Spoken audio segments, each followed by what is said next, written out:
Salut les cuisiniers rebelles, c'est Yannick. Aujourd'hui, je fais de la compote de pommes.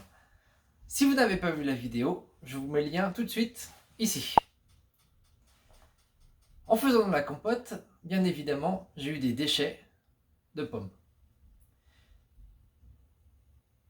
Et qu'est-ce qu'on fait avec nos déchets? On fait du vinaigre. C'est extrêmement simple. Suivez-moi, je vous montre.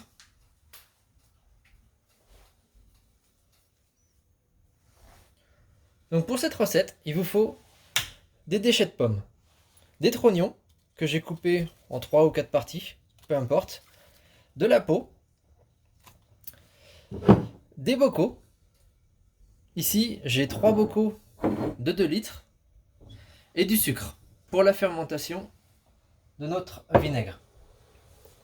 Idéalement, si vous avez une mer, comme j'ai ici dans cette bouteille de vinaigre de cidre, vous prenez votre mer que vous ajoutez à vos bocaux.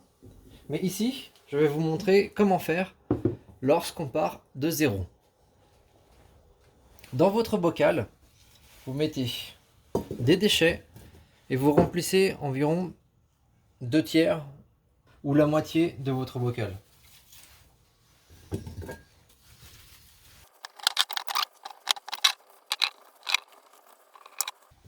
Bien évidemment, je ne l'ai pas précisé, mais j'utilise ici des pommes bio. Si vous utilisez des pommes OGM ou autres, ne faites pas de vinaigre avec. D'ailleurs, les mangez même pas et ne les achetez même pas. Comme ça, c'est dit.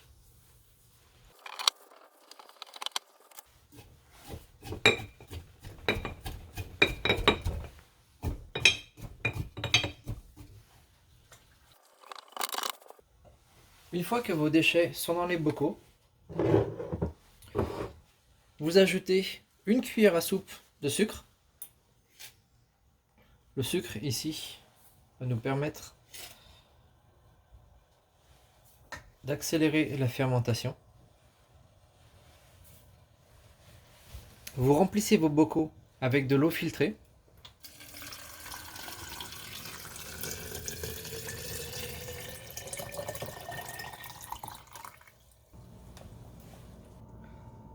On a maintenant rempli nos bocaux avec de l'eau. Tout simplement, ce qu'on va faire, c'est les couvrir d'un tissu auquel on va ajouter 1 ou 2 élastiques pour maintenir notre tissu.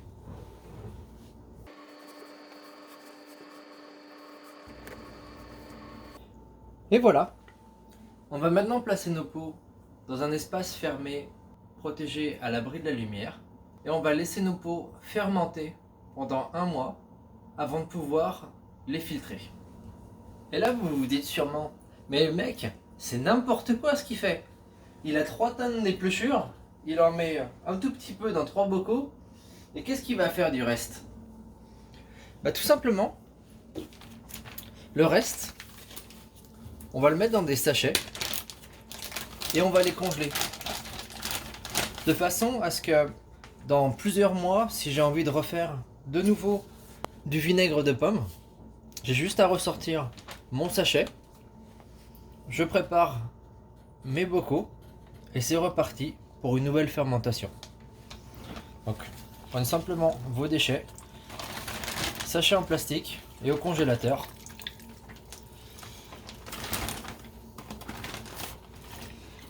Rien de plus simple, rien de plus efficace.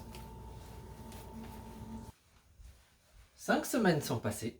On va maintenant pouvoir regarder l'état de notre vinaigre. Suivez-moi.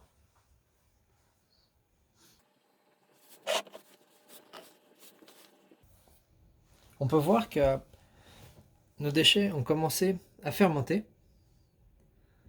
Des bulles commencent à se former. C'est exactement ce qu'on cherche. Donc maintenant, ce qu'on va faire, à l'aide d'une passoire, on va simplement retirer les déchets et remettre le vinaigre dans son pot.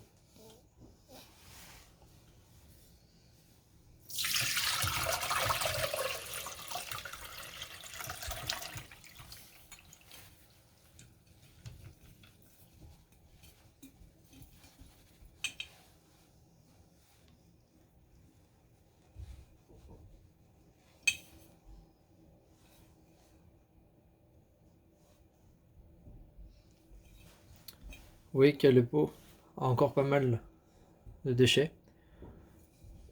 Avant de remettre le vinaigre dans le conteneur, on va pouvoir le laver.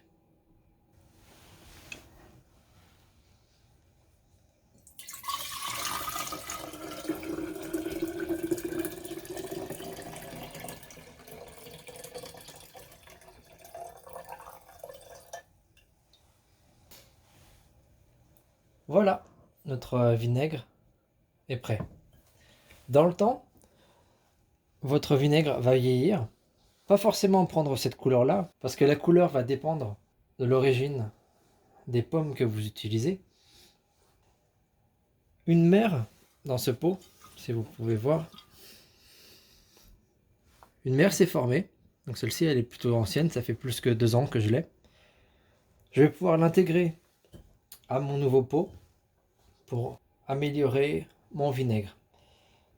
Dans le futur, plutôt que d'utiliser du sucre pour faire votre vinaigre, vous pouvez mettre directement vos déchets avec de l'eau et incorporer votre mère. C'est très pratique et ça vous permettra d'avoir du vinaigre de qualité très facilement. On va répéter la même opération pour nos autres pots et on va conserver notre vinaigre, non pas au frigo, mais dans un placard à température ambiante, protégé à l'abri de la lumière.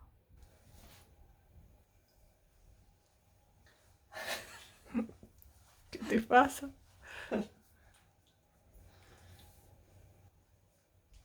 Voilà, maintenant tu sais comment faire ton vinaigre de pomme à la maison. Si c'est la première fois que tu viens sur cette chaîne, je t'invite à t'inscrire en appuyant sur le bouton qui est juste ici. Sinon, je te dis à très vite dans une prochaine vidéo, juste là. Bye!